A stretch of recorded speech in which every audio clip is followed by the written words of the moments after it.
শুনলে অবাক হবেন, জানুয়ারি মাসের উৎপত্তি হয়েছে রোমান দেবতা জানুসের নাম অনুসারে।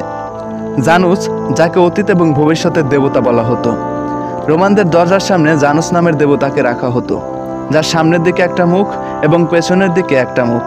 রোমানরা কোনো শুভ কাজ করার পূর্বে জানুস দেবতার পূজা করতেন। নতুন বছরের শুরুর পূর্বে জানুস দেবতার পেছনের মুখের সামনে পূজা করতেন এবং নতুন বছরের শুরুর পরে জানুস দেবতার সম্মুখ দিকে পূজা করতেন। যেহেতু জানুস ছিল শুভকামনার প্রতীক, তাই তার নাম অনুসারে খ্রিস্ট মাসের প্রথম মাসের নাম জানুয়ারি রাখা হয়।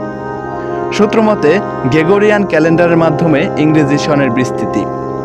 ধীরে ধীরে শুধু ইউরোপে নয়, সারা বিশ্বের বিভিন্ন দেশে গ্রেগরিয়ান ক্যালেন্ডার অনুযায়ী নববর্ষ পালন করা হয়।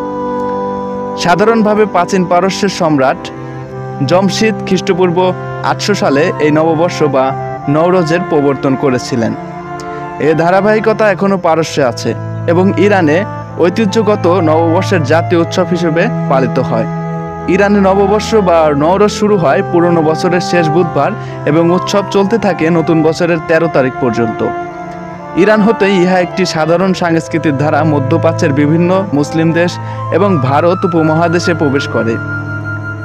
মেসোপটেমিয়ায় এই নববর্ষ শুরু হতো নতুন চাঁদের সঙ্গে। ব্যাবিলনিয়ায় নববর্ষ শুরু হতো 20 মার্চ মহাবিষুবের দিনে। অ্যাসিরিয়ায় শুরু হতো 21 সেপ্টেম্বর জল বিষুবের দিনে। মিশর, ফিনিসিয়া ও পার্সিকদের নতুন বছর শুরু হতো 21 সেপ্টেম্বর। গ্রিকদের নববর্ষ শুরু হতো খ্রিস্টপূর্ব 5ম শতাব্দী পর্যন্ত।